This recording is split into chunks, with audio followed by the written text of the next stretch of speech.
जय हिंद दोस्तों, उम्मीद है आप सब लोग अच्छे होंगे। आज हम 19 एंड 20 जनवरी 2025 की न्यूज़ को सिम्प्लीफाई करेंगे। और सबसे पहले हम जो ना आपको 18 जनवरी को क्वेश्चन दिए थे, उसको देख लेते हैं। ये दोनों के दोनों पीवाईक्यू है, तो थोड़ा-सा ध्यान से देखना।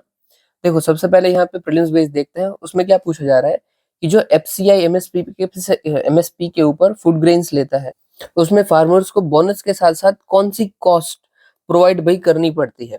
तो देखिए, धीरे-धीरे देखते हैं। ईज़ी क्वेश्चन था। इवन आपको पता हो ये नॉलेज या फिर ना पता हो, कोई दिक्कत नहीं है। तो भाई पहला स्टेटमेंट क्या है कि ट्रांसपोर्टेशन कॉस्ट देता है ओनली। सबसे पहले तो ये ओनली है, तो हमें थोड़ा-सा ध्यान देना है। ऊपर से ट्रांसपोर्टेशन कॉस्ट। अब ये वो ट्रांसपोर्ट तो भाई ट्रक में करे, प्लेन में करे तो कितना ही महँगा पड़ जाएगा, राइट? इसलिए ऑफ कोर्स ये नहीं हो सकता है, क्योंकि भाई फार्मर तो बोल देगा कि मैंने भाई अपनी खुद की गाड़ी से ट्रांसपोर्ट किया है, जिसकी एवरेज सिर्फ ₹2 है। क्योंकि ट्रांसपोर्ट कॉस्ट वेरी करती है, तो वो नहीं देते हैं। फिर सेम इंटरेस्ट कॉस्ट कॉस्ट भी वेरी कर सकती है। किसी ने 10% पे लिया है, किसी ने 20% पे लिया है, तो अगेन वो भी नहीं दे सकते हैं, राइट? ये कॉमन सेंस था, सिर्फ हमें दिमाग लगाना था। अभी देखो, 2 तो हमारे गलत हो गए। तीसरा और चौथा स्टेटमेंट देखते हैं, तो उसमें 2 चीज़ तो सेम है, मतलब एक चीज़ तो सेम है। दोनों में प्रोक्योरमेंट इंसिडेंटल्स है, मतलब वो तो होने ही वाला है। आगे का देखना है। आगे क्या है कि एक में बोला है डिस्ट्रीब्यूशन कॉस्ट और दूसरे में बोला है चार्जेस फॉर गोडाउन। अगेन मुझे बताइए, चार्जेस फॉर गोडाउन सबके लिए अलग हो सकता है कि नहीं हो सकता है? डेफिनिटली हो सकता है, राइट? कोई हो सकता है ₹100 में रख ले, कोई हो सकता है ₹1000 में रख ले। तो क्या एफसीआई जो है वो पे करेगी? डेफिनिटली नहीं करेगी, क्योंकि ये सब चीज़ें जो है वो वेरी करती है। पर हाँ, डिस्ट्रीब्यूशन जो कॉस्ट है वो सेम रहेगी, राइट? और ऊपर से समझ लीजिए, आपको नहीं भी पता होता है सेम होती है या नहीं होती है, बट ये सब तो पता है ना कि ट्रांसपोर्टेशन अलग हो सकता है, इंटरेस्ट अलग हो सकता है, गोडाउन चार्जेस अलग हो सकते हैं। हमने उनको अलग-अलग कर दिया और हमारा आंसर आ गया सी। अभी देखो, एज़ ऑफ नाउ आपको नॉलेज की डेफिनिटली ज़रूरत थी इसके अंदर, बट समझ लीजिए आपको नहीं भी थी, तो आप इस तरीके से सोच सकते हैं दिमाग को यूज़ करते हुए, ठीक है? एग्ज़ाम के अंदर यूजुअली हम वही करते हैं कि एग्ज़ाम का प्रेशर उतना होता है, वो सोच ही नहीं पाते हैं इतना, बट उधर सोचना है हमें, ऐसे ही ब्लैंक नहीं हो जाना है। और हाँ, अगर आपको ना एमएसपी के बारे में कुछ भी नहीं पता है ना, तो ए टू ज़ेड आप जान जाएँगे। आप मेरी वीडियो देख लीजिए, 18 अक्टूबर का जो हमारा करंट अफेयर है उसको देख लेना। ए टू ज़ेड मतलब ए टू ज़ेड, एमएसपी की कोई भी बात ऐसी नहीं होगी जो आपको नहीं पता होगी, ठीक है? चलिए, अभी मेंस बेस्ड क्वेश्चन देखते हैं। क्या बोला गया था कि भाई डिस्क्राइब करना है distribution of rubber producing countries and indicate major environmental issues faced by them. अभी देखो, मैंने बहुत के आंसर्स भी देखे थे। यहाँ पे एक मेजर जो चीज मिस की गई है ना, वो क्या है कि हमें क्वेश्चन पूछा क्या गया है कि भाई पहले तो प्रोड्यूसिंग कंट्री बता देनी है, फिर बताना है कि एनवायरमेंटल इशू कौन से एनवायरमेंटल इश्यूज फेस कर रहे हैं। देम देम में मतलब क्या है, ये कंट्रीज कौन से एनवायरमेंटल इश्यूज फेस कर रही है। अभी सबने ऑलमोस्ट एनवायरमेंटल इश्यूज ही लिखे हुए हैं, बट मेजर कंसर्न हमारा क्या है? देम, कि जो भी इशू आप लिख रहे हो ना, उसमें वो कंट्री आपको स्पेसिफाई करनी है कि क्यों कंट्री ये कर रही, मतलब कौन सी कंट्री ये इशू फेस कर रही है। और क्या इसमें कुछ दिमाग लगाने की जरूरत है? क्या मुझे नॉलेज होना चाहिए? नहीं। चलिए हम आंसर में देखते हैं कैसे होना चाहिए। सबसे पहले इसमें कितना चीज पूछा था? First and second, that's it. But 15 marks का है, इसलिए हमें थोड़ा सा एक डायमेंशन बढ़ाना पड़ेगा। कौन सा बढ़ाएंगे आप खुद मुझे बताइए।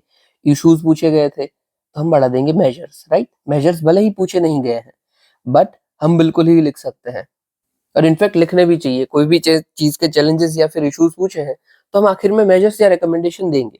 चलिए सबसे पहले शुरुआत करते हैं। इंट्रोडक्शन इसका कितनी टाइप से हो सकता था? तो ये देखो, डायरेक्ट क्वेश्चन है, स्टैटिक से क्वेश्चन है, तो स्टैटिक से इंट्रोडक्शन हो सकता था कि रबर के बारे में पूछा था, तो हमने रबर का इंट्रोडक्शन दे दिया। या फिर कोई न्यूज में ऐसा हो कि भाई रबर के रिलेटेड कोई न्यूज चल रही हो, उसको आप बता दीजिए। जैसे कि हमने कल ही देखा था ना, मतलब सैटरडे को देखा था कि इंडिया ने सस्टेनेबल नेचुरल रबर उगाने की बात की गई है, तो आप लिख सकते हो कि भाई recently India has initiated sustainable natural rubber production initiative, लिख सकते हैं। इसको बोलते हैं करंट अफेयर बेस्ड इंट्रोडक्शन। और समझ लीजिए कि दोनों आपको नहीं आते थे, तो आप क्या कर सकते थे? यही का यही लिख दीजिए कि भाई some rubber producing countries is facing multi dimensional challenges in this complex changing environment, या फिर क्लाइमेट, कुछ भी ठीक है। मतलब जो क्वेश्चन में पूछा था वही का वही लिखा, बस थोड़ी सी लैंग्वेज चेंज करके लिखा। ये आपको तभी यूज करना है जब आपको दूसरे इंट्रोडक्शन ना आते हो, तभी क्वेश्चन को यूज करना, ठीक है? ओके, देख लीजिए मैंने यहाँ पे क्या लिखा है कि rubber is a tropical crop, ये हमने देख लिया था, लेटराइट सॉइल के अंदर ग्रो होता है और लेटेक्स हमें मिलता है। ओके, फिर थोड़ी सी इंफॉर्मेशन लिख दी कि रेनफॉल 200 से 300 और टेम्परेचर 25 से 35, ये हमने देख लिया था कल, तो उम्मीद करता हूँ आपको पता होगा। फिर लिख दिया कि कौन सी डिस्ट्रीब्यूशन सॉरी कौन सी कंट्रीज में इसका डिस्ट्रीब्यूशन, तो वही Thailand, Indonesia, India, Vietnam, county Ivory, Brazil, Malaysia. और सबसे ज्यादा कहाँ पे, तो भी थाईलैंड वर्ल्ड लार्जेस्ट है, और इंडिया में सबसे ज्यादा कहाँ पे, तो Kerala, Tamil Nadu major producing states है हमारे। ये हमारा हो गया पहला डायमेंशन जो पूछा था कि डिस्ट्रीब्यूशन क्या है कंट्रीज के अंदर, ठीक है, प्रोड्यूसिंग कंट्रीज। और दूसरा आप कैसे लिख सकते थे पता है, आपने भाई वर्ल्ड मैप बना दिया और बता दिया कि भाई ये है, ठीक है। फिर ये वर्ल्ड मैप देखो बनाने में कुछ खास देर नहीं लगती है, आपको प्रैक्टिस होनी चाहिए। ये हो गया पूरा आपका वर्ल्ड मैप। और यहाँ पे आपने बता दिया कि भाई ये कंट्रीज है, प्रॉपर आइडेंटिफिकेशन की भी जरूरत नहीं है कि भाई यहाँ पे थाईलैंड आपने बता दिया, ऐसे ऐसे मार्क कर दिया, इंडोनेशिया मार्क कर दिया, ये वाला एरिया काउंटी ब्राजील वाला एरिया, और ये कुछ चाइना और इंडिया वाला भी एरिया। ये भी चीज आप कर सकते थे, मैप बना सकते थे ऐसे। फिर आप कॉन्टिनेंट बता सकते थे कि भाई साउथ सॉरी अफ्रीका कॉन्टिनेंट के अंदर नाइजीरिया है हमारा, एशिया कॉन्टिनेंट के अंदर थाईलैंड है फिर साउथ अमेरिका कॉन्टिनेंट के अंदर ब्राजील है। ऐसा भी एक अप्रोच हो सकता था, ठीक है, मैंने डायरेक्ट लिखा हुआ है क्योंकि मुझे ये ठीक लगा। आप अपने तरीके से भी लिख सकते हो, मेरा आंसर ये आइडियल आंसर नहीं है कि 100 आउट ऑफ 100, इसमें भी गलतियां हो सकती है, बट ये एक मॉडल आंसर है कि हाँ भाई आपको पता चले कि इस तरीके से हम लिख सकते हैं कि देखो आपको इंट्रोडक्शन कैसे मार्क करना है, कैसे आपको जहां पे डायग्राम यूज कर सकते हो वैसे आपको डायग्राम यूज करने हैं ताकि आपका आंसर अच्छा भी दिखे, कहाँ पे आपको लाइंस लिख देनी है। ओके, चलिए आगे देखते हैं कि एनवायरमेंटल इश्यूज कौन कौन से फेस करते हैं। तो देखो यहाँ पे बहुत सारे इंस्टीट्यूशंस ने भी सिर्फ और सिर्फ एनवायरमेंटल इश्यूज लिखे, पर हमारा क्वेश्चन क्या था कि एनवायरमेंटल इश्यूज कंट्रीज कौन सी फेस कर रही है, तो आपको कंट्री मेंशन करना बहुत ही मैंडेटरी था। चलिए देखते हैं, जैसे कि भाई क्लाइमेट चेंज, अभी क्या क्लाइमेट चेंज कौन कंट्री फेस करती है मुझे देखने की जरूरत है, मुझे नॉलेज चाहिए उसके लिए, डेफिनेटली नहीं, कोई भी कंट्री लिख दीजिए, हर एक कंट्री चल जाएगी। मैंने यहाँ पे इंडिया लिख दिया है क्योंकि भाई बहुत जनरल है, वो इंडिया फेस करता है चेंजिंग रेनफॉल पैटर्न्स। ओके, फिर दूसरा deforestation and reduction of cropping area, again मुझे पढ़ने की जरूरत नहीं है, मैंने यहाँ पे ब्राजील लिख दिया, क्यों, क्योंकि ब्राजील में बहुत ही बड़ा जंगल मिलता है, आप मुझे बता दीजिएगा कौन सा मिलता है, कौन सा रेन फॉरेस्ट वहां पे फेमस है। इसीलिए मैंने जब डिफोरेस्टेशन का लिखा तो लिख दिया भाई ब्राजील, क्योंकि इतना बड़ा जंगल है, थोड़ा तो जाता ही होगा रबर के लिए, राइट, तो लिख दीजिए वो पॉइंट। फिर भाई पेस्ट और डिजीज का अटैक होता है, अब ये कोई भी क्रॉप की बात चल रही हो, जरूरी नहीं है रबर, हर एक में यही पॉइंट जाएंगे, कोई भी क्रॉप हो। पेस्ट और डिजीज के अटैक में मैंने इंडोनेशिया आंसर लिख दिया।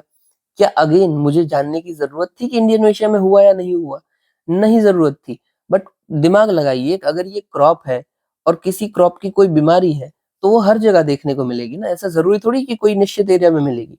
इसीलिए मैंने अलग अलग कंट्री लिखी, और कौन सी लिखी, जो मैंने ऊपर मेंशन की गई है वही की वही कंट्रीज में नीचे लिख रहा हूँ।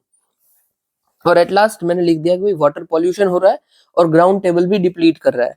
अभी देखो अगेन मैंने यहाँ पे लिख दिया एज पर फाओ रिपोर्ट, क्या मैंने फाओ की रिपोर्ट पढ़ी है, नहीं पढ़ी है, बट फाओ इसका डेटा जरूर रिलीज करता है, राइट, हमने बहुत बार पढ़ा हुआ है। तो भाई लिख दो कि as per फाओ report water table जो है हमारा वो डाइग्रेड कर रहा है, वो डिप्लीट कर रहा है। इसको बोलते हैं स्मार्ट वर्क। आपको पास नॉलेज है या नहीं है डजेंट मैटर, बट आप अपनी आंसर कॉपी में जरूर लिख रहे हो। और यकीन मानिए किसी के पापा भी इसको गलत नहीं कर सकते हैं क्योंकि ये सही बात है। फाओ मैं गारंटी से बोलता हूँ कि किसी एक रिपोर्ट में तो ऐसा बोला ही होगा ना कि ग्राउंड वाटर टेबल डिप्लीट कर रहा है। और इवन समझ लीजिए कि आपको इधर फाओ नहीं लिखना था, तो आप कौन सा लिख सकते थे, हमारी बॉडी लिख दीजिए कि सेंट्रल ग्राउंड वाटर अथॉरिटी, वो तो चल ही जाएगा क्योंकि इसका तो काम ही क्या है कि ग्राउंड वाटर को मेजर करना। और आप खुद बताइए डिप्लीट कर रहा है कि नहीं कर रहा है, कर रहा है, हमें पता है कि ये जनरल बात है कि वो करेगा, जो क्लाइमेट चेंज की तरह हम चल रहे हैं तो करने वाला है, तो हमें लिखना है, उसको मेंशन भी करना है। ओके, तो ये थोड़ा सा दिमाग लगाना है आपको। देखो और यहाँ पे मैंने सॉइल डिग्रेडेशन का एग्जांपल लिखा और मैंने लिख दिया कि भाई इंडिया के माउंटेनियस एरिया में, तो होता ही है ना, सॉइल डिग्रेड कब सबसे ज्यादा कहाँ पे होगी, माउंटेनियस एरिया में होगी। तो मुझे उधर नॉलेज लेने नहीं जाना है, सिर्फ दिमाग लगाना है कि अगर मैं सॉइल डिग्रेडेशन लिख रहा हूँ तो माउंटेन एरिया मेंशन करूंगा। और मैंने इंडिया का लिख दिया, आप चाहते तो किसी और कंट्रीज का भी लिख देते, पर इंडिया का इसलिए क्योंकि यहाँ पे माउंटेन है और हमें देखने को भी मिला है। तो स्मार्ट वर्क कीजिए, ज्यादा नॉलेज के पीछे मत भागिए कि मेरे पास हर एक चीज का नॉलेज होना चाहिए, क्योंकि आपके पास नहीं होने वाला है।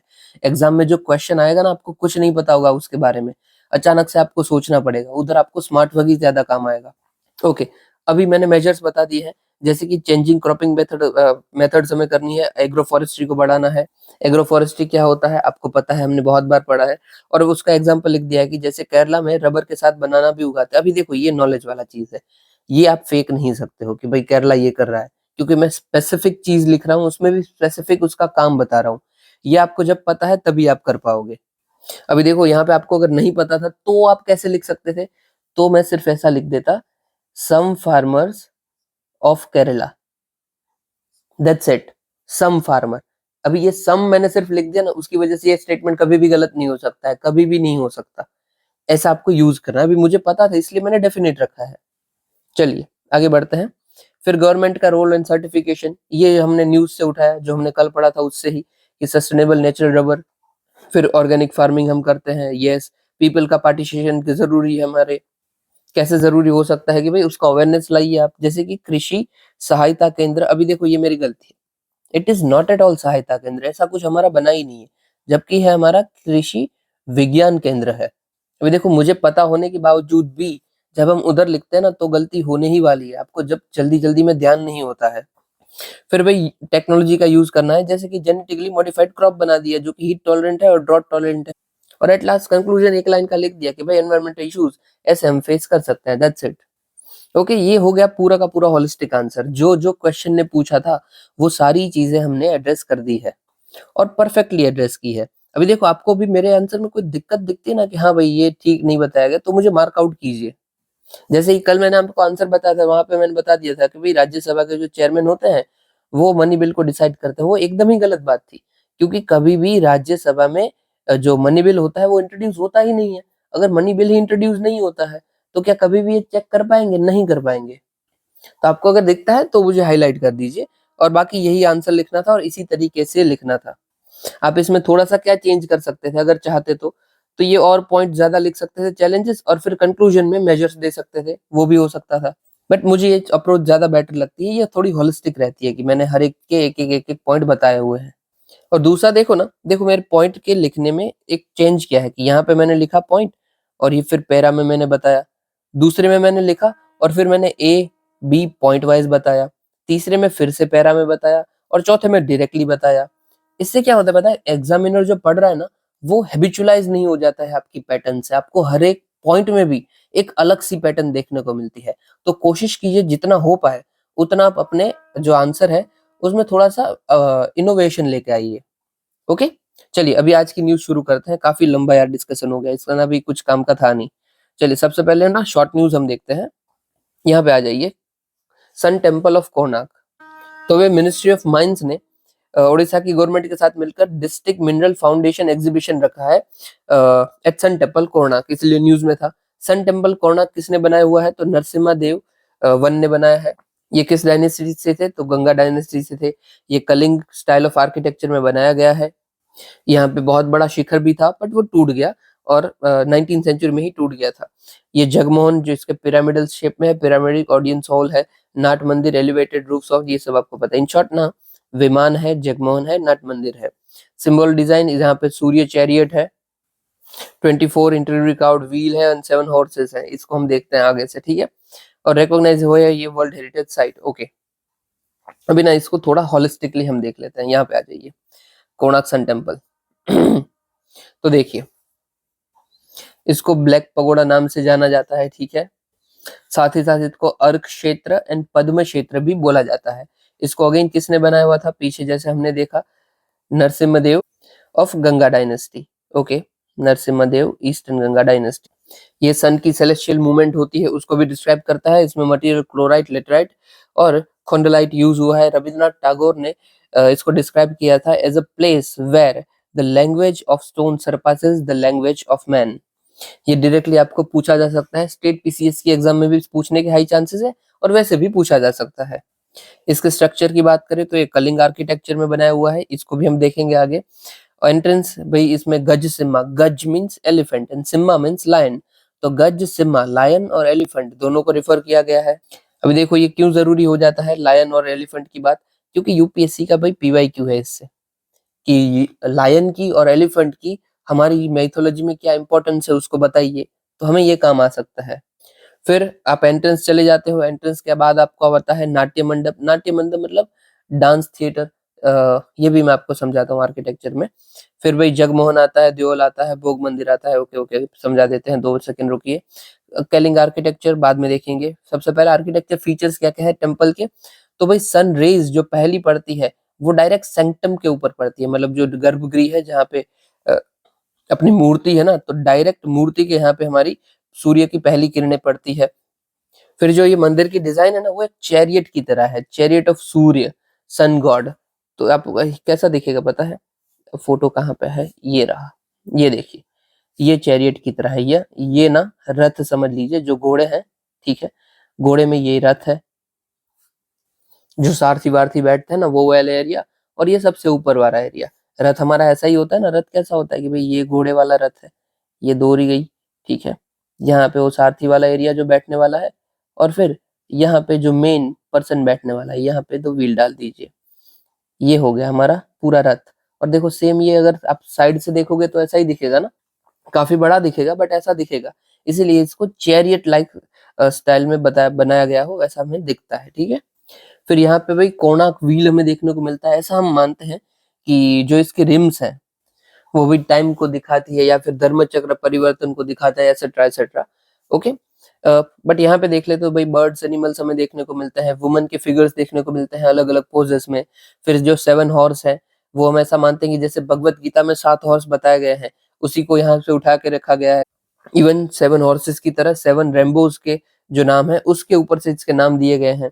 कार्विंग ऑफ टेम्पल में यहाँ पे हमें एक वॉर हॉर्स देखने को मिलता है। वॉर हॉर्स देखो ऐसा है, मतलब लड़ाकू घोड़ा जो सबको मार रहा है और पछाड़ दे रहा है, तो ये हमें देखने को मिलता है। आपको डायरेक्ट क्वेश्चन आ सकता है कि भाई वॉर हॉर्स कहाँ पे मिलता है, पॉसिबल है।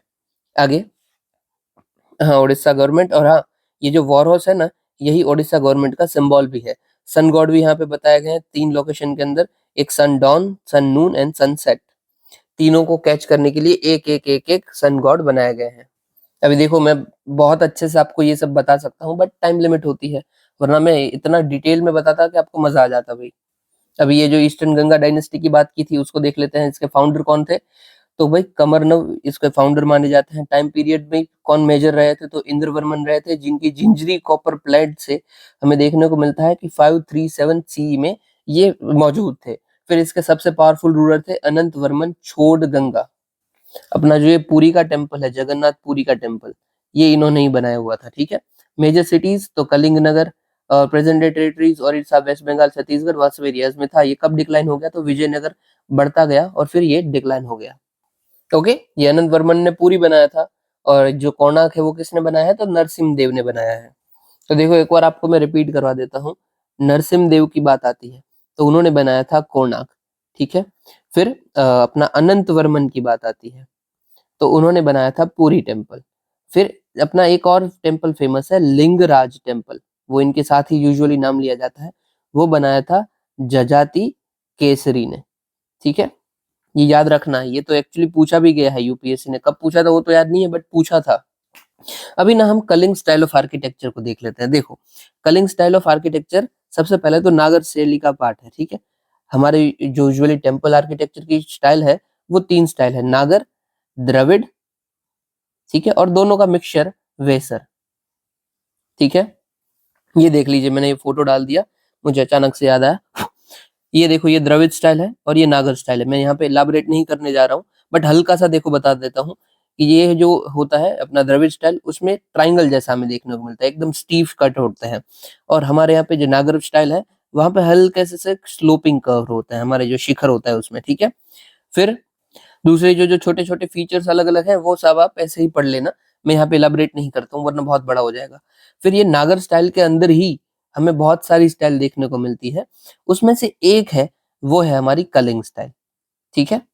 जो ईस्टर्न पार्ट ऑफ इंडिया है, ईस्टर्न इंडिया, ईस्टर्न इंडिया में मेजरली 3 स्टाइल है, एक तो कलिंग स्टाइल है, फिर एक है हमारी पाला स्टाइल, और एक है हमारी बंगाल स्टाइल, ठीक है। इस इवन अहोम स्टाइल भी है एक, बस इसी में जो कलिंग स्टाइल है ना, उसको हम थोड़ा-सा यहाँ पे डिस्कस कर रहे हैं। कलिंग स्टाइल को पहचानने का सबसे ईज़ी वे कौन-सा है? तो उसके शिखर हैं। उसके शिखर देखो अलग होते हैं। ये उसके शिखर का टाइप है, कि पहले ऐसा हल्का-सा ऐसा कर्व वाला है, वो जो कर्व वाला होता है, उसको हम रेखा द्युल बोलते हैं। अभी द्युल मतलब क्या है? द्युल मतलब शिखर और कुछ नहीं, ठीक है? सिर्फ़ उनका नाम अलग दिया गया है। यहाँ पे द्युला बोलते हैं या फिर द्योल बोलते हैं, बट हिंदी में क्या है? तो शिखर है। तो भई रेखा द्योल है, ये अगर नागर में आप देखने जाओगे ना, तो ये लैटिना के जैसा है, सिमिलर, ठीक है? अभी आपको देखो नागर शैल नहीं पता है ना, तो मैं क्या बोला ये लैटिना तो आपको पता नहीं चलेगा, इग्नोर इट। सिर्फ़ इतना याद रखिए कि रेखा द्योल ऐसा दिखता है। फिर आता है पीढ़ा द्योल, पीढ़ा द्योल छोटा होता है और ट्रायंगल होता है एकदम ही स्टीफ। और फिर आखिरी आता है खाखरा द्योल, खाखरा द्योल ना वॉल्ट जैसा होता है।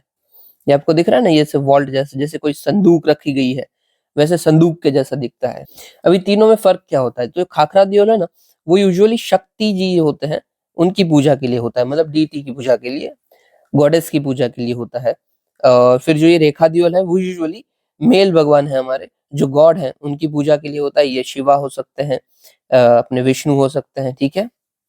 और ये जो बीच वाला है पीढ़ा द्योल, ये यूजुअली क्या होता है सिर्फ़ एक्स्ट्रा में, जो है ना हम मंदिर में मेन होता है, उसके बाजू में हम जहाँ पे खड़े रहते हैं, पूजा-वूजा चलती है, वो सब एरिया होता है, वो पीढ़ा द्योल होता है।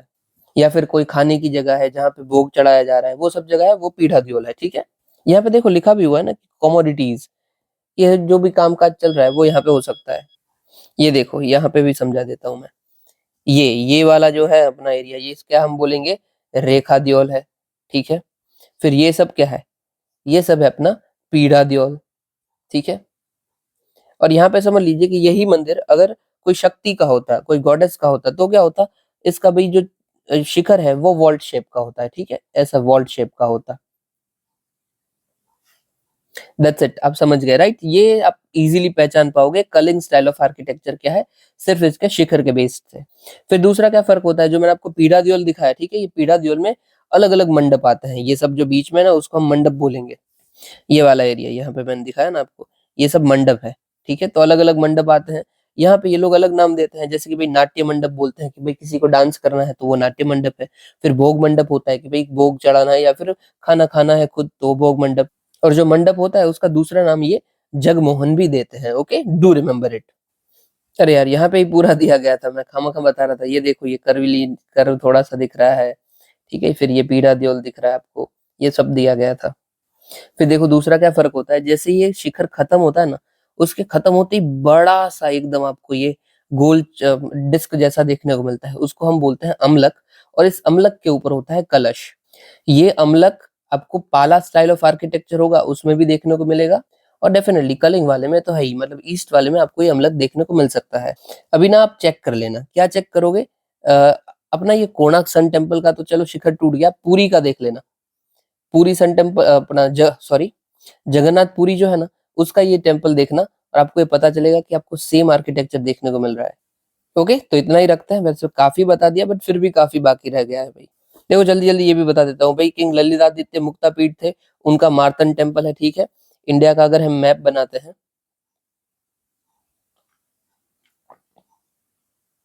तो यहाँ पे बहुत सारे इम्पोर्टेंट टेम्पल्स हमें देखने को मिलते हैं, जैसे कि एकदम नॉर्थ में कश्मीर के एरिया में हमें मार्तंड टेम्पल देखने को मिलता है।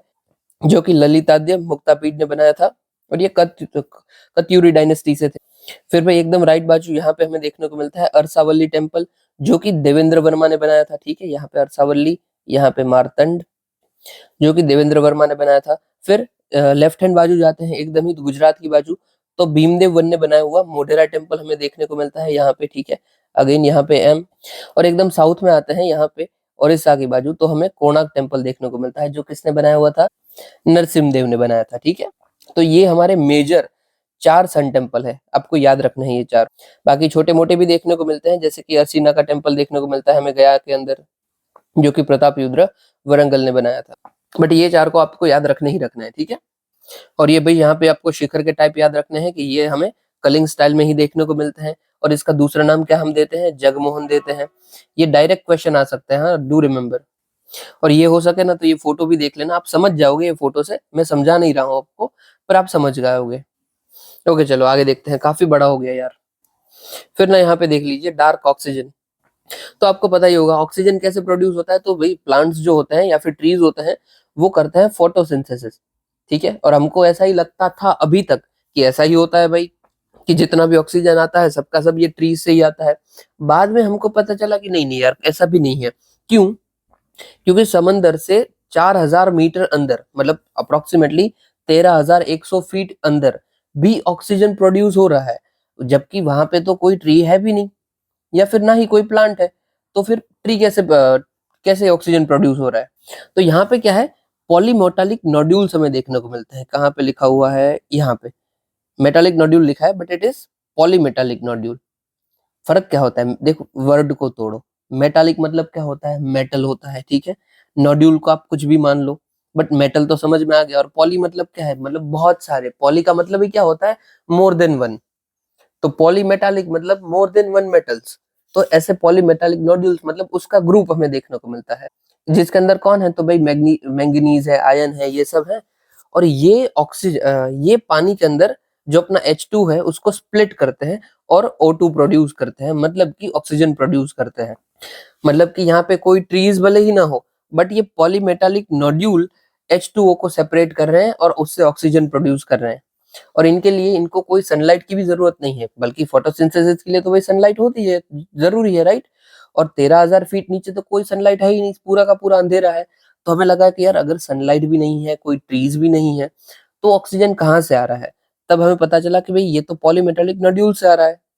और ये हमारी पूरी थियोरी को ही बदल के रख दिया, कि हमें ऐसा लगा था कि सबसे पहले भी पेड़ आए होंगे, फिर ऑक्सीजन बना होगा अर्थ के अंदर। ये हमें पता चला कि नहीं भाई, ये भी पॉसिबल है कि पॉलीमेटालिक नोड्यूल्स पहले से हो और उन्होंने भी ऑक्सीजन बनाया हो। ओके। और ये जो एरिया है जहाँ पे ये मिला है, वो कौन सा एरिया है? तो clarion Clipperton zone in Pacific ocean. Do remember it, ठीक है। आपको डायरेक्टली पूछा जा सकता है कि ये एरिया कहाँ पे हमें देखने को मिलता है, या फिर ये एरिया न्यूज में क्यों था। ओके। और फिर जो ऑक्सीजन बन रहा है, मतलब इस प्रोसेस से जो भी ऑक्सीजन बन रहा है वो है डार्क ऑक्सीजन, क्योंकि कोई सनलाइट का यूज नहीं हुआ है, अंधेरे में बना है ना ये ऑक्सीजन, इसीलिए डार्क, अंधेरे में बना हुआ ऑक्सीजन। Okay, got it. अभी चलो आप पूछोगे कि ये सेपरेट कैसे कर रहा है, ये H2O को O2 कर कैसे रहा है। तो समझ लीजिए, हाइपोथेटिकल एग्जांपल लेते हैं, ठीक है। एग्जांपल लेते हैं हम कि क्लोरीन भी है भाई नीचे, Cl भी है। और ये Cl क्या कर रहा है? H2O के बाजू में जा रहा है। H2O का मतलब क्या है? H के एटम 2 है और O 1 है। और ऐसे तो बहुत सारे हैं, राइट। तो ये Cl ना धीरे धीरे इनके पास जाता है और इसका एक H होता है ना, उसको उठा लेता है। ये H के एटम 2 थे और एक को उठा लिया, तो ये क्या बन जाएगा? ये बन जाएगा HO। और यहाँ पे क्या बचेगा? सिर्फ यहाँ पे ClH हो जाएगा। मतलब कि क्या है ये एक्चुअली में? इसको आप ठीक से सेट करो तो ये होगा HCl। हालांकि वो क्लोरीन नीचे नहीं है, बट मैं एग्जांपल बता रहा हूँ कि मैंगनीज भी ऐसा कर सकता है। तो ये HCl हुआ और ये HO बचा हुआ है। समझ लीजिए दूसरा भी क्लोरीन का आइटम आता है और इसको उठा लेता है, H को उठा लेता है, तो यहाँ पे सिर्फ O बचा। और वैसे O अकेला अकेला अकेला घूमता घूमता इसको भी अपने ग्रुप्स मिलते जाएंगे ना, और ये क्या बन जाएगा? O2 बन जाएगा। Okay, got it. उम्मीद करता हूँ आपको समझ आ गया होगा। बाकी नहीं आया तो कोई बात नहीं। ये बनता है, बस हमें वो याद रखना है, कैसे बनता है वो याद रखने की जरूरत नहीं है। मैंगनीज आयन के एटम्स जो होते हैं वो यूजुअली इसको बनाते हैं। फिर इस न्यूज को देख लीजिए, इलेक्टोरल ट्रस्ट। अभी देखो, लास्ट ईयर ही हमने देखा कि सुप्रीम कोर्ट ने इलेक्टोरल बॉन्ड थे उसको बंद कर दिया था। इलेक्टोरल बॉन्ड से फंडिंग आती थी वाया SBI के अकाउंट में, भाई पैसा वैसा डालना है, उसको इग्नोर करो। बंद हो गया तो हम उसको नहीं पढ़ेंगे, but in short supreme court ने उसको बंद कर दिया। अब इस इलेक्टोरल बॉन्ड को बंद किया ना, तो पॉलिटिकल पार्टी को फंडिंग तो कहीं से आनी ही चाहिए, राइट। तो क्या होने लगा, हमें देखने को मिला कि इलेक्टोरल ट्रस्ट का इस्तेमाल ज्यादा हो रहा है। ट्रस्ट का मतलब क्या होता है? फ्री में पैसा बांटना। और इलेक्टोरल ट्रस्ट मतलब कि इलेक्शन के वाले टाइम, मतलब पॉलिटिकल पार्टीज को पैसा बांटना। तो जैसे ही इलेक्टोरल बॉन्ड हमने बंद कर दिए, मतलब एक रास्ता रोका, तो दूसरे रास्ते से पैसा आने में बहुत ही ज्यादा हमें इन्फ्लक्स देखने को मिल रहा है। अभी ये इलेक्टोरल ट्रस्ट होते हैं वो किससे गवर्न होते हैं? तो भाई इलेक्टोरल ट्रस्ट स्कीम 2013 से और रूल नंबर 17 CA के इनकम टैक्स रूल 1962 के अंदर इसको हमें इंक्लूड किया हुआ है। ये जो ट्रस्ट है, trust are set up by companies to distribute donations to political parties. अभी देखो, इलेक्टोरल बॉन्ड में तो पता नहीं चलता था कि किसने पैसे दिए हुए हैं, बट यहाँ पे पता चलता है। और कायदे से आपको इलेक्शन कमीशन को रिपोर्ट देनी होती है कि देखो भाई मुझे इस पार्टी बंदे ने पैसे दिए थे, ठीक है। और ये जो ट्रस्ट है वो रिन्यू भी होना चाहिए हर 3 साल के ऊपर। ओके। अभी देखो, इलेक्टोरल बॉन्ड काफी न्यूज में चला है। तो पॉसिबल है कि इलेक्टोरल ट्रस्ट से क्वेश्चन आ जाए, ये पॉसिबल है। तो आपको याद क्या क्या रखना है, सबसे पहले तो ये इनकम टैक्स में इंक्लूड किए गए हैं, दूसरा इसको रिन्यू करना होता है, और तीसरा इसमें जो भी डोनर है उसका नाम भी आपको बताना पड़ता है, ठीक है। ये 3 क्वेश्चन फॉर्म हो सकते हैं। और पहली की जो हमने न्यूज देखी वहां से कौन से क्वेश्चन फॉर्म हो सकते हैं, एक तो ये क्लीपर जोन का आपको पूछा जा सकता है कि कौन सा जोन है, और दूसरा ये डार्क ऑक्सीजन क्या है वो पूछा जाएगा। 2 ही चीज पूछी जा सकती है।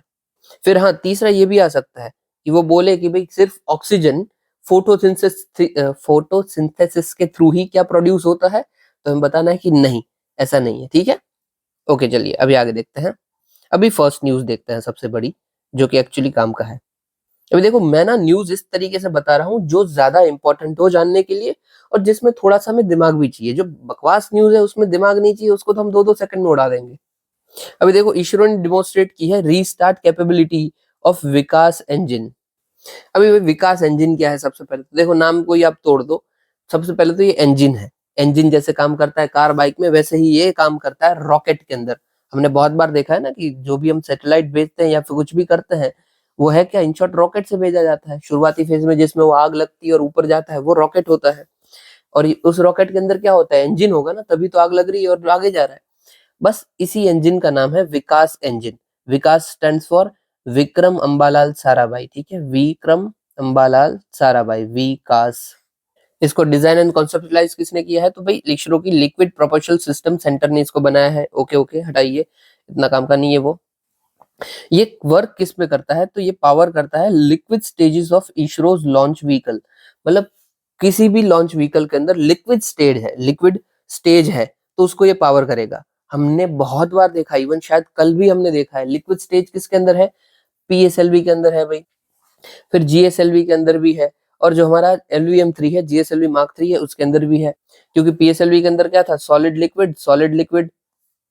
जीएसएलवी के अंदर क्या था, सॉलिड लिक्विड और क्रायोजेनिक। जीएसएलवी इसके अंदर भी क्या था, 3 के अंदर, मैक 3 के अंदर सॉलिड लिक्विड और क्रायोजेनिक। और इसमें बूस्टर भी लगे हुए थे, ठीक है। तो जिसमें भी लिक्विड लिक्विड लिक्विड आ रहा है ना, वहां पे ये हमारा विकास इंजन फिट होने वाला है। इनफैक्ट फिट होने वाला नहीं, ऑलरेडी हुआ पड़ा है, ठीक है। यहाँ पे तो हमने कैपेबिलिटी बताई है रीस्टार्ट करने की। ओके, अभी मैं समझाता हूँ कि ये रीस्टार्ट वाला सिस्टम क्या है। यहाँ पे आ जाइए। अभी देखो, कोई भी रॉकेट ऊपर जाता था ना, पहले क्या था कि एक बार भाई ऊपर चला गया और उसका फ्यूल खत्म हो गया, तो बस वो फेल हो गया। फिर आप उसको फिर से यूज नहीं कर सकते। मतलब सिंगल टाइम यूज इंजन था कि एक बार चालू करके फिर बंद किया तो मतलब बंद, फिर कभी वो शुरू नहीं होगा। इसरो ने दिमाग लगाया यार कि ये तो ठीक नहीं हुआ है, ऐसा तो हमारे पास कैपेबिलिटी होना चाहिए कि एक बार हम बंद कर दें तो फिर से उसको इग्नाइट कर पाए और चालू कर पाए। अभी देखो, ये सुनने में बड़ा इजी लगता है कि भाई फिर से चालू करने में क्या तीर है, बट ये जब इतने बड़े स्केल पे आप रॉकेट में ये चालू कर रहे हो, वो इतना इजी नहीं है। ये फर्स्ट टाइम चालू करना भी बहुत दिक्कत हो जाता है, तो उसको बंद करके फिर से चालू करना इट्स क्लोज टू इम्पॉसिबल। और जो कि इसरो ने भाई कैपेबिलिटी हासिल कर ली है। इन शॉर्ट क्या है कि रॉकेट एक बार ऊपर जाएगा, जब उसे बंद करना होगा तब हम उसको ऑफ कर देंगे, ठीक है। और जब हमें फिर से जरूरत पड़ेगी कि चलो भाई चालू कर लेते हैं, तब हम उसको ऑन कर लेते हैं। इट इज रीस्टार्ट, ठीक है। इसका फायदा क्या होगा, पहले हमने एक बार ही इंजन बनाना तो पड़ता था, फिर दूसरी बार यूज करना है तो दूसरा बनाइए भाई। इसको हम फिर से यूज कर सकते हैं ना, मतलब बंद करके चालू कर दिया, फिर से यूज करो। और दूसरा फायदा क्या है कि जो टुकड़े बुकड़े ऐसे ही पड़े होते हैं, उसको ही हम यूज कर सकते हैं, और जो पुराना इंजन है हमारा उसको भी यूज कर सकते हैं। मतलब दोनों चीजें सस्ते में निपट जाती है। तो ध्यान देना, ठीक है। रीस्टार्ट इंजन मतलब इजी है, पर फिर भी ध्यान देना है कि कैसे काम करता है। और रॉकेट इंजन के बारे में बात कर लेते हैं कि कौन कौन से इंजन होते हैं भाई। तो एक होता है लिक्विड फ्यूल इंजन, मतलब जिसके अंदर फ्यूल जो डालते हैं हम, वो लिक्विड होता है, तो उसका मतलब लिक्विड फ्यूल इंजन। इस लिक्विड फ्यूल के अंदर फ्यूल भी लिक्विड होगा और जो ऑक्सीडाइजर होगा वो भी लिक्विड होगा। अभी ऑक्सीडाइजर और फ्यूल में फर्क क्या होता है, तो समझ लीजिए कि मैं यहाँ पे एक छोटी सी आग जला रहा हूँ, ठीक है, ठंड के लिए आग जला रहा हूँ। वो आग में मैं जो यूज करूंगा वो क्या करूंगा, लकड़ी यूज करूंगा, ठीक है, वुड। वो जो लकड़ी होगी वो है मेरा फ्यूल, क्योंकि उसी के चलते आग जलती रहेगी ना। मैं जितनी लकड़ी डालता रहूंगा उतनी आग जलती रहने वाली है। Then it is my fuel. अभी होता है ऑक्सीडाइजर। ऑक्सीडाइजर मतलब कि क्या मैं ऑक्सीजन के बिना आग जला सकता हूँ, नहीं, ऑक्सीजन के बिना कभी भी आग नहीं जलती है। मेरे पास कितना भी फ्यूल अवेलेबल हो, मतलब कितनी भी लकड़ी हो, बट ऑक्सीजन नहीं होगा ना तो आग नहीं जलेगी। तो जो कैटलिस्ट हमें जरूरी है, जो इंपॉर्टेंट है कि जैसे ऑक्सीजन, कि इसके बिना जलने ही नहीं वाले, उसको हम बोलते हैं ऑक्सीडाइजर। ठीक है, अगर मैं ये लकड़ी की आग जलाता हूँ ना, उसमें मेरा ऑक्सीडाइजर क्या होगा, तो ऑक्सीजन होगा।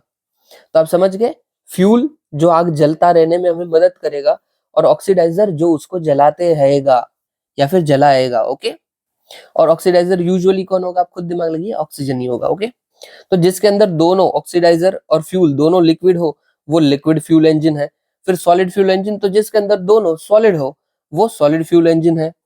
और हाइब्रिड में क्या होगा, मिक्स हो सकता है, कि हो सकता है इसके अंदर फ्यूल हो वो सॉलिड हो, और ऑक्सीडाइजर है वो लिक्विड हो।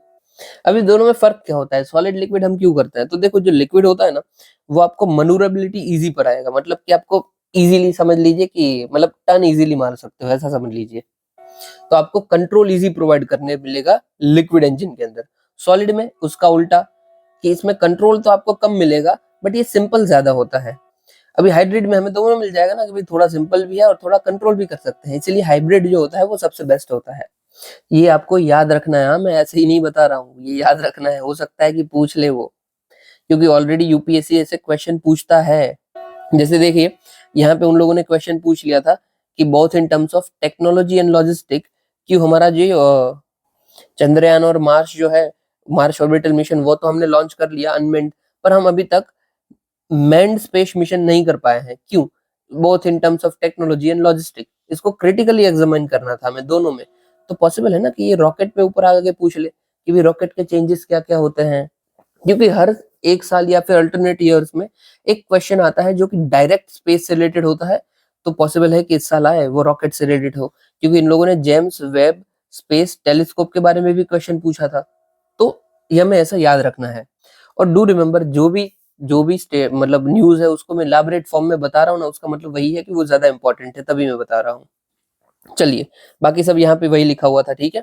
और दूसरा क्या है कि भाई पीएसएलवी जो है हमारा, वो ऐसा फर्स्ट था अपना रॉकेट जिसने ये लिक्विड विकास इंजन को यूज करने किया था, ठीक है। First Indian two liquid stages all equipped with, okay okay ठीक है, 4 स्टेजेस व्हीकल है, हाँ ये हमें पता है। सेकंड और फोर्थ में लिक्विड होता है, पता है हमें, कल ही मैंने देखा है, ठीक है। और ऊपर भी मैंने आपको बता दिया, लिक्विड सॉलिड लिक्विड। और जो विकास होगा वो हम कहाँ पे डालेंगे, सेकंड स्टेज में, मतलब जो ये पीएसएलवी है ना, उसके जो सेकंड स्टेज है लिक्विड वाला, यहाँ पे हमारा होगा विकास इंजन, ठीक है। इसके अंदर फिर ऑक्सीडाइजर और फ्यूल कौन सा है, तो वो यूडीएमएच फ्यूल है, अनसिमेट्रिक डिमेथाइल हाइड्रोजाइन, वो उसका फ्यूल है। और ऑक्सीडाइजर होगा उसका N2O4 नाइट्रोजन टेट्रोक्साइड।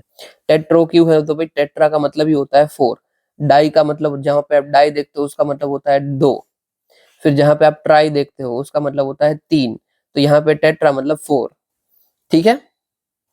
फिर भाई जीएसएलवी की भी बात की, तो ये 3 स्टेज व्हीकल है, और इसमें भी सेकंड स्टेज होगा, उसमें विकास इंजन होगा। देख लीजिए यहाँ पे मैंने थोड़ा सा डिमोन्स्ट्रेट कर दिया, जीएसएलवी सॉलिड लिक्विड क्रायोजेनिक, और इसमें विकास इंजन लिक्विड वाले में होगा, और यहाँ पे भी विकास इंजन लिक्विड वाले में होगा दूसरे स्टेज में। ओके, बाकी हमने ये बहुत बार बताया हुआ है। फिर ना ये न्यूज देख लीजिए कि वर्ल्ड बैंक की 2025 की रिपोर्ट आई, और उन्होंने बोला कि जो राइजिंग EMEDA मतलब कि इमर्जिंग मार्केट डेवलपिंग इकोनॉमीज है, वो बहुत अच्छी तरीके से बढ़ रही है। और उसको लीड कौन कर रहा है, तो EM3 मतलब कि emerging market 3 countries, India, China and Brazil. और इसमें भी टॉप कौन कर रहा है, तो भी इंडिया टॉप कर रहा है, फास्टेस्ट ग्रोइंग इकोनॉमी है पूरे वर्ल्ड की। हमारी प्रोजेक्टेड ग्रोथ है 6.7%, बहुत ज्यादा, मतलब हमसे तेज कोई नहीं है। ग्लोबल एवरेज हम देखते हैं ना, तो ग्लोबल एवरेज 2.5 जितना है, 2.5 या 2.6 जितना, और हमारा 6.7 है। हम दुनिया की सबसे तेज जल्दी से बढ़ने वाली इकोनॉमी है। हालांकि पिछली बार से 2022 से हल्का से डाउन है, बट फिर भी बहुत आगे है, ठीक है।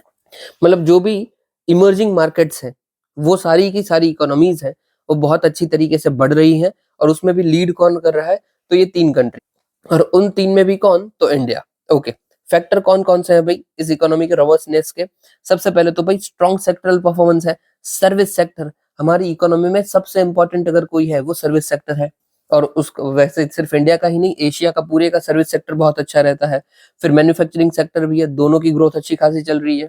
अभी स्पेसिफिक में इंडिया का बताऊं तो भाई सर्विस सेक्टर की हम बात करते हैं ना, तो अराउंड मोर देन 50% जितना हमारा सर्विस सेक्टर से जीडीपी में कंट्रीब्यूशन आता है।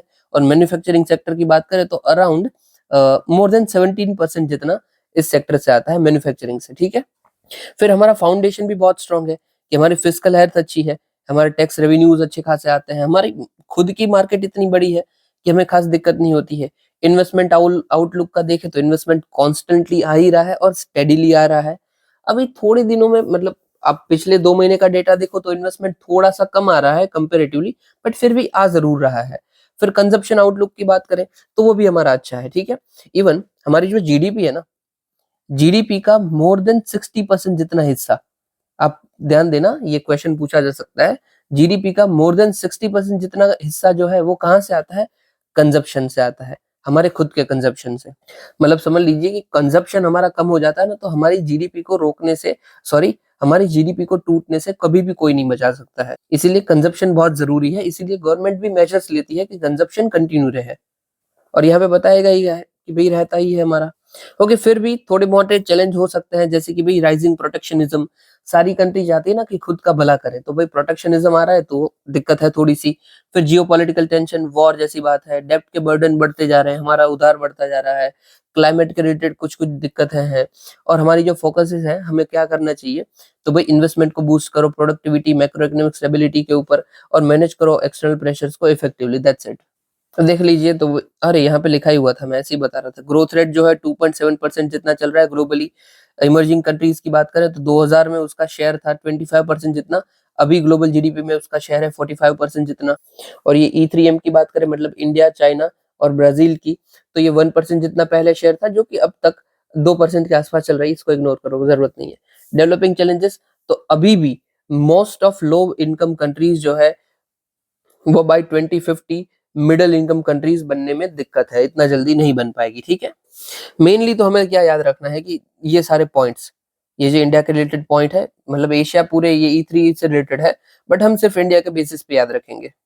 और ये क्यों ज़रूरी है? तो हर साल मतलब हर साल एक क्वेश्चन आता है इकोनॉमिक ग्रोथ से रिलेटेड। तो पॉसिबल है कि अगले साल भी आए, उधर हमें ये यूज़ करना है, ठीक है? कि ऐसा वर्ल्ड बैंक ने बोला है कि ये है, वो है, ओके?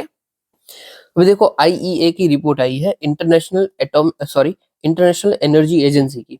उसने बोला है न्यूक्लियर एनर्जी के बारे में कि भाई ये न्यू एरा हो सकता है हमारे लिए। ओके, सबसे पहले आईईए को देख लेते हैं। तो पेरिस फ्रांस में इसका हेडक्वार्टर है, ये एक ऑटोनोमस बॉडी है। 1974 में बनाया गया था ताकि ये जो ऑयल में डिसरप्शंस चल रहे थे, ऑयल की सप्लाईज में, उसको थोड़ा सा कंट्रोल में ला पाए, ठीक है?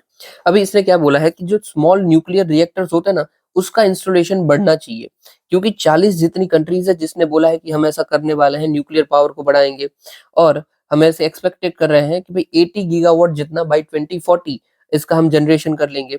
स्मॉल मॉड्यूलर रिएक्टर होते क्या है? सबसे पहले तो ये आपने न्यूक्लियर रिएक्टर तो देखे हुए हैं, ठीक है? अब ये स्मॉल है मतलब कि छोटे हैं, उसका मतलब ये लेस देन अप्रोक्सीमेटली 300 मेगावाट तक इलेक्ट्रिसिटी जनरेट कर सकते हैं। फिर जो मीडियम होता है 300 से लेकर 1000 तक जनरेट कर पाए, और फिर लार्ज है उसका मतलब क्या है? 1000 से प्लस कर पाए, दैट्स इट। ये जो वहां पे फोटो में दिख रहा है ये लार्ज है, ठीक है? और फायदा क्या होता है छोटे का कॉस्ट कम है, ऊपर से आप छोटे छोटे एरियाज में टारगेट भी कर सकते हो, जल्दी भी बन जाता है। तो इसीलिए अभी गवर्नमेंट बोल रही है कि यार हो सके ना तो हम छोटा में ज्यादा ध्यान देते हैं और वो धीरे धीरे बनाने लगते हैं। ओके, दूसरा क्या फायदा होगा कि इन्वेस्टमेंट भी इसमें बढ़ने वाला है और जो इमर्जिंग कंट्रीज है वो भी इसमें ध्यान देने वाली है। अप्रोक्स जैसा बोल रहा है कि बाय एंड ऑफ 2024 63 जितने नए रिएक्टर्स हमारे पास अंडर कंस्ट्रक्शन हुए हैं, जिसमें से भी हाफ जितने के हैं वो चाइना के अलोन है, वो अलग बात है। मतलब एक्चुअली कंसंट्रेशन चाइना में हो रहा है, पूरे वर्ल्ड में नहीं हो रहा है, क्योंकि 63 में से अगर हाफ उसके हैं तो खुद सोच लीजिए। सिग्निफिकेंस क्या है भाई न्यूक्लियर एनर्जी का? जो एनर्जी सिक्योरिटी हमें मिलेगी डेफिनेटली, हम जो इलेक्ट्रिसिटी के लिए डिपेंडेंट है कोल के ऊपर, वो कम हो सकती है। फिर लो इमिशन सोर्स है, हाँ ये इमिशन नहीं करते हैं। आफ्टर हाइड्रो पावर सबसे अगर कोई इमिशन करता है तो वो है अपना न्यूक्लियर पावर, ठीक है? फिर है सोर्स ऑफ हीट डेफिनेटली, और अपॉर्चुनिटी है डेवलपिंग इकोनॉमी के लिए कि भाई इसको बढ़ाइए और इलेक्ट्रिसिटी लेके जाइए। ओके, चैलेंजेस क्या क्या है? सेफ्टी एंड सिक्योरिटी इशू, जैसे कि जापान के फुकुशिमा में डिजास्टर हो गया था, फुकुशिमा डाइशी प्लांट। हुआ क्या था, जब 2011 में अर्थक्वेक आया था ना, तब इसमें भी थोड़ा सा तोड़-फोड़ हो गई थी और ये डिजास्टर हमें देखने को मिला था।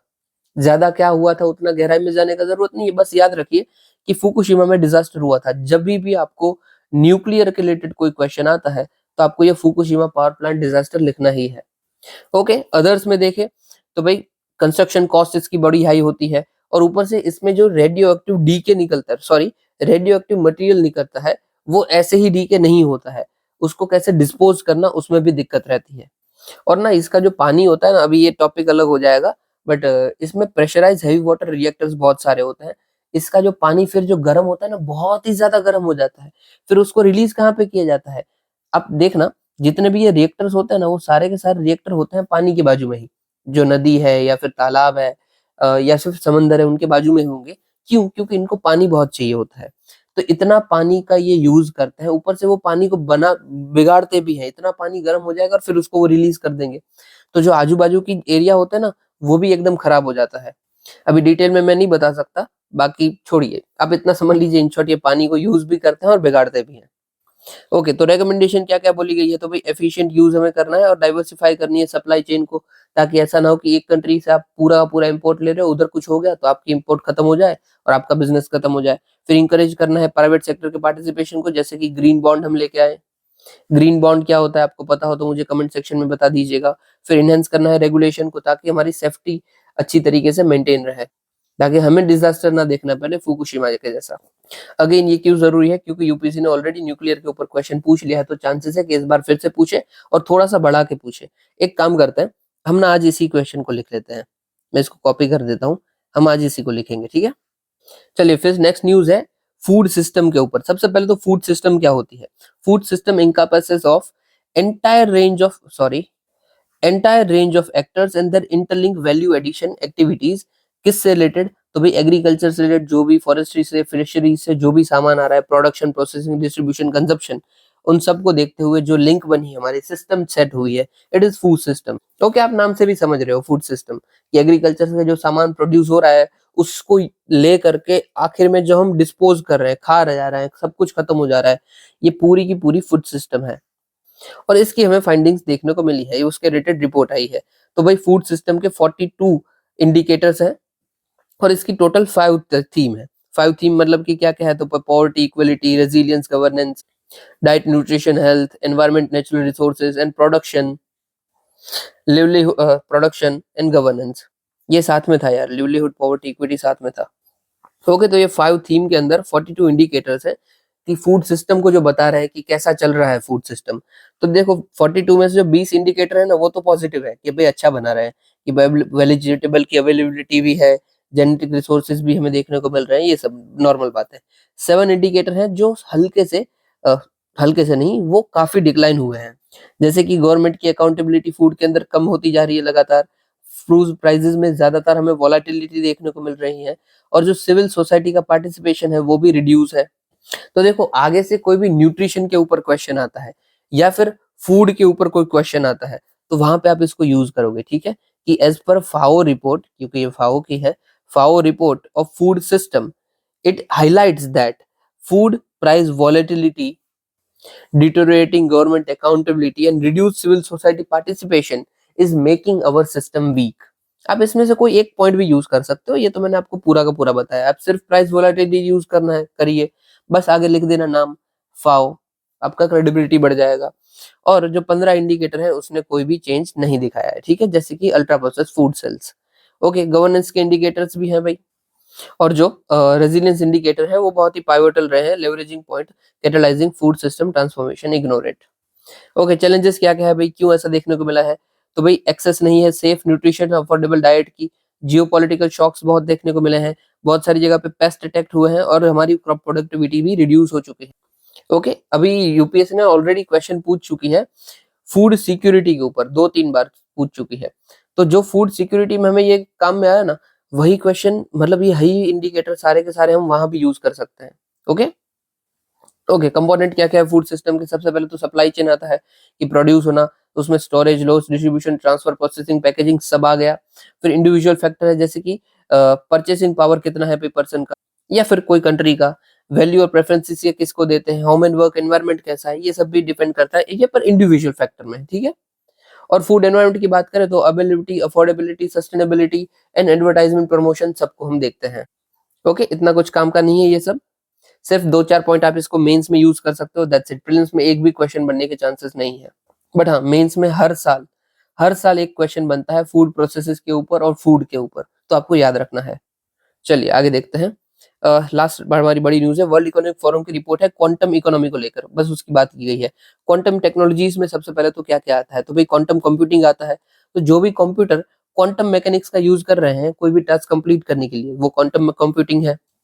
फिर भाई क्वांटम सेंसिंग, तो क्वांटम सेंसर्स का हम यूज कर रहे हैं, क्वांटम सेंसिटिविटी प्रिसिशन का यूज कर रहे हैं, जैसे कि एटॉमिक क्लॉक या फिर एक्सेलरोमीटर्स का हम यूज करते हैं फॉर मेडिकल इमेजिंग और जियोफिजिक्स, तो इट इज क्वांटम सेंसिंग है। और फिर क्वांटम कम्युनिकेशन में तो हम क्यूबिट्स का यूज कर रहे हैं। और इवन हम यूज करते हैं अपना ये सुपरपोजिशन, ठीक है, मैंने बहुत बार बताया हुआ है, सुपरपोजिशन और इंटेंगलमेंट, तो वो भी क्वांटम कम्युनिकेशन का पार्ट हो सकता है। पर फिर भी क्वांटम टेक्नोलॉजीज में चैलेंजेस हमारे पास क्या क्या है।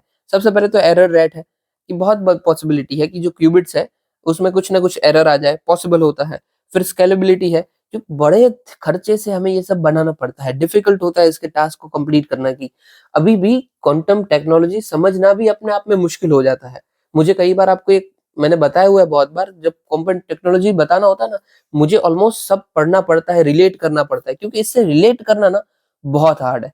क्योंकि यूजुअली डे टू डे मतलब जिंदगी में हम इसको यूज तो करते नहीं है, तो इसको रिलेट आप नहीं कर पाओगे इजीली। बट फिर भी ठीक है, चलो। फिर इंटरऑपरेबिलिटी भी चैलेंज है। तो भाई सीमलेस इंटीग्रेशन आपको चाहिए, तो लगातार आपको हाइब्रिड मॉडल बनाते पड़ेंगे, न्यू सॉफ्टवेयर्स बनाने पड़ेंगे, तो ये भी दिक्कत देता है। और सेंसिटिविटी प्रिसीजन में भी हमें पता नहीं चलता है, कई बार ऐसा हो जाता है कि टेम्परेचर चेंज हो जाता है या फिर इलेक्ट्रोमैग्नेटिक इंफ्लुएंस आ जाता है, तो इसकी एक्यूरेसी में भी दिक्कत आ जाती है। और हाँ, सिक्योरिटी और रिलायबिलिटी के भी ऊपर कुछ सवाल है। हालांकि इसको बहुत सिक्योर माना जाता है, बट फिर भी कुछ सवाल तो हैं, क्योंकि बहुत अगर दूरी बढ़ती जाती है ना, तो इसमें हमें सिग्नल लॉस देखने को मिलता है, नॉइज देखने को मिलती है। तो पॉसिबिलिटी है ना कि सिक्योरिटी यहाँ पे हमारी हैम्पर हो रही है, हमें पता ना चले। ओके, इसको ठीक कैसे कर सकते हैं, तो पब्लिक प्राइवेट पार्टनरशिप कीजिए, इन्वेस्टमेंट कीजिए, एजुकेशन लाइए और रेगुलेटरी फ्रेमवर्क को भी और स्ट्रांग बनाइए। क्वांटम टेक्नोलॉजी के बारे में देख लेते हैं, उसका इकोनॉमिक्स। तो बाई 2035 क्वांटम कंप्यूटिंग है वो 850 बिलियन के आसपास पहुंच सकता है, क्वांटम सेंसिंग है वो 200 बिलियन के आसपास पहुंच सकता है, और क्वांटम कम्युनिकेशन है वो 100 बिलियन के आसपास पहुंच सकता है। तो टोटल हम मारेंगे तो हमारा आउटपुट ही सिर्फ 2 ट्रिलियन तक पॉसिबल है, ठीक है। अभी के लिए कितना है करंट पब्लिक सेक्टर इन्वेस्टमेंट, तो 40 बिलियन जितना है, ओके। बट हमें हमेशा क्या बताना है, 2 ट्रिलियन तक पहुंच सकता है बाय 2035। अभी ये क्यों जरूरी है, देखो यूपीएससी ने डायरेक्टली क्वांटम के ऊपर कोई भी क्वेश्चन नहीं पूछा है, बट यूपीएससी ने नैनो टेक्नोलॉजी के ऊपर क्वेश्चन पूछ लिया है, न्यूक्लियर टेक्नोलॉजी के ऊपर क्वेश्चन पूछ लिया है, फिर भाई आर्टिफिशियल इंटेलिजेंस के ऊपर क्वेश्चन पूछ लिया है। तो उस वक्त ना ये जो टेक्नोलॉजीज थी वो न्यूज में थी और वो नई थी। इस साल क्वांटम टेक्नोलॉजीज न्यूज में है, और सिर्फ इसी साल नहीं, एक्चुअली 2-3 साल से चल रही है, बट क्वेश्चन अभी तक नहीं आया है, तो हो सकता है अब आ जाए। चलिए अभी हम शॉर्ट न्यूज देख लेते हैं, बड़ी तो हमारी सारी हो गई है। सबसे पहले यही देख लीजिए, श्री नारायण गुरु धर्मपल श्री नारायण गुरु, ओके। अभी श्री नारायण गुरु से ही सबसे बड़ा फेमस है श्री नारायण गुरु धर्म परिपालन योगम। आपने पॉसिबल है कि कहीं पे देखा होगा, एसएनडीपी, मैंने बहुत जगह पे देखा है, पॉसिबल आपने भी देखा होगा। इन्होंने ये संस्था फाउंड की थी, किन के लिए की थी, तो एजवास जो कम्युनिटी है उनके लिए फाउंड किया गया था। और डेफिनेटली यार आप इनको पहचानते होगे यार, श्री नारायण गुरु को आपको मॉडर्न हिस्ट्री में भी पढ़ने में आता है, और वैसे भी बहुत पहचानते होगे, बट स्टिल नहीं पहचानते हो तो आप पहचान जाओगे। तो भाई ये पर्सन थे, वो सोशल रिफॉर्मर थे और स्पिरिचुअल लीडर भी थे, फ्रॉम केरला। इन्होंने ये श्री नारायण गुरु धर्म परिपालन बनाया था फॉर एजवास कम्युनिटीज अपलिफ्टमेंट। और इन्होंने भाई स्लोगन दिया था, one cast one religion and one God. फिर भाई इनके ही शिष्य थे, मतलब डिसाइपल थे, उन्होंने इनका थोड़ा सा विपरीत स्टेटमेंट दिया था, मतलब ऑलमोस्ट सेम बट फिर भी विपरीत। अयप्पन, आपने इनका भी नाम सुना होगा, ठीक है। शहादरन अयप्पन, शहादरन अयप्पन, इन्होंने क्या स्टेटमेंट दिया था, इन्होंने बोला था, no caste, no religion and no god for mankind. मतलब देखो इन दोनों का मेन फोकस क्या था, कि इनइक्वलिटी ना रहे, जो पूरा का पूरा समाज है हमारा वो इक्वलिटी के बेस रहे। और बहुत ही आउटस्टैंडिंग सोच थी। जो एजवास कम्युनिटी थी वो उस टाइम पे बहुत ही डाउनग्रेड लोग सोचते थे, और उनके साथ भाई मिलना उठना नहीं है, बातचीत नहीं करना है, एकदम उसको निचला स्तर में समझते थे। इसीलिए इनके अपलिफ्टमेंट के लिए ये लोग आए थे और कामकाज किए थे। इन्होंने भाई अराविपुरम मूवमेंट भी चलाई थी। Aravipuram movement was one of the first temple entry movement, की टेम्पल के अंदर एंट्री नहीं दी जा रही थी कॉज पर्टिकुलर कास्ट के लोगों को, इसीलिए ये इन्होंने मूवमेंट चलाई कि भाई एंट्री कैसे नहीं दोगे आप। फिर भाई इन्होंने सपोर्ट किया था वाइकोम सत्याग्रह के भी ऊपर भी, Viacom Satyagraha again is temple entry movement. इनके दूसरे वर्क्स कौन से फेमस है, तो दलवा दक्षकम एंड अनुष्काम पदशकम, सॉरी यार गलत प्रोनाउंसिएशन है, इट शुड बी अनुकंपा अनुकंपा दशकम। ओके, इनकी हम वैल्यूज तो देखें तो इक्वलिटी सबसे पहली, ये बहुत ही जरूरी है, यही वैल्यू सबसे ज्यादा हमें यूज करनी है। एंड फिर नॉन वायलेंस, कंपैशन, इंटीग्रिटी, करेज। ओके, अभी देखो यूपीएससी ने ना, मुझे याद नहीं आ रहा है या फिर किसी स्टेट बीसीएस में पूछा गया हो, ये क्वेश्चन आ चुका है वन गार्ड वन रिलीजन का, और ये शायद ये आ चुका है, दो में से एक तो पूछा जा चुका है। ओके चलिए आगे देखते हैं। ले पेरमोस, I don't, sorry La Perouse या फिर La Perouse, don't know how to pronounce it. In short ये फ्रांस की भाई एक्सरसाइज है, कहाँ पे लिखा हुआ है, यहाँ पे है, ये फ्रांस की एक्सरसाइज है, स्टेट ऑफ मलक्का सुंडा और लॉम्बोक स्टेट के यहाँ पे कंडक्ट कर रहे हैं। और इसमें जो इंडियन ओशन की और पैसिफिक ओशन की कंट्रीज है उसको इन्होंने पार्टिसिपेशन किया है, जैसे कि Australia, Canada, USA, France, Malaysia, UK, Singapore. वैसे भी आपको ये मलक्का सुंडा लॉम्बोक देख के ही पता चल रहा है कौन से एरिया में हो रहा है, ठीक है। तो ये मैरीटाइम एक्सरसाइज है लेड बाय फ्रांस, पूछा जा सकता है प्रीलिम्स के अंदर, ध्यान देना। लैपरमॉस और ये लैपेरोज, और कौन से एरियाज में हो रही है वो भी, ठीक है। चलिए फिर है ये internet governance internship and capacity building. तो नाम से ही पता चल रहा है ना, इसके अंदर हम क्या करने वाले हैं, इंटरनेट के रिलेटेड इंटर्नशिप प्रोवाइड करेंगे और कैपेसिटी बिल्डिंग करेंगे, दैट्स इट। तो हमारा इसके अंदर एम क्या रहेगा, तो बिल्ड करना अवेयरनेस और डेवलप करनी expertise in internet among Indian citizen. किसने लॉन्च किया है, तो मीटी ने लॉन्च किया है। हटाइए, बाकी कुछ काम का नहीं, ये बायएनुअल इंटर्नशिप प्रोवाइड करता है 6 महीने की, 3 महीने की, ठीक है ठीक है। किसने लॉन्च किया, तो नेशनल इंटरनेट एक्सचेंज इंडिया ने, मीटी के अंदर ही भाई। फिर अभी एनडीआरएफ ने उनका 20th रेजिंग डे सेलिब्रेट किया है, 2006 में इसको इनॉग्रेट किया गया था बाय डिजास्टर मैनेजमेंट एक्ट। और अभी इसको मेन क्यों बनाया गया था, भाई कोई भी नेचुरल कैलेमिटीज आ जाती है या फिर मैन मेड कोई डिजास्टर आ जाता है तो उसमें इनको हेल्प के लिए बुलाना है। आपको पता है ना, कोई भी फ्लड आता है, अर्थक्वेक आता है, तो मदद करने कौन आता है, एनडीआरएफ की फोर्स आती है। इसके अंदर सारी की सारी बटालियन होती है, सीएपीएफ, सीआईपीएफ, आईटीबीएफ, बीएसएफ, सीआर, एसएसबी, सब हमने बढ़ा हुआ है ऑलरेडी, और उसी को रिपीट हो रहा है। इसके ऊपर सब तहकीकात कौन रखते हैं, तो एनडीएमए वाले रखते हैं, ठीक है। NDMA, national disaster management authority. देखो एनडीआरएफ के जो हेड है ना, वो अभी के लिए हमारे पीयूष करके कोई है, आईपीएस पीयूष, मुझे पूरा नाम याद नहीं है, वो हेड है। जबकि डिजास्टर मैनेजमेंट की कोई बात करते हैं तो उनके हेड कौन है, तो ये है पीएमजी, हमारे पीएम श्री नरेंद्र मोदी, ठीक है। ध्यान देना, जो अथॉरिटी है उनके हेड होते हैं हमारे पीएम, और जो एनडीआरएफ होती है उनके हेड कोई भी हो सकता है, आईएएस आईपीएस कोई भी रख सकते हैं ये। फिर भाई स्वामित्व स्कीम की हेड न्यूज है। स्वामित्व स्कीम करती क्या है, तो भाई रिकॉर्ड ऑफ राइट्स को डिजिटलाइज करना है, और उसको देखती है ड्रोन का यूज करेंगे, ठीक है। इन शॉर्ट विलेज में कौन से एरिया की मालिकी किसके पास है, वो सब इनको देखना होता है। ये एक सेंटर सेक्टर स्कीम है, मतलब पूरी फंडिंग सेंटर प्रोवाइड करती है। Implementing agency survey of India है, और इसमें मैपिंग करना होता है यूजिंग ड्रोन, स्वामिकल डैशबोर्ड और कंटिन्यूअस ऑपरेटिंग रेफरेंस स्टेशन।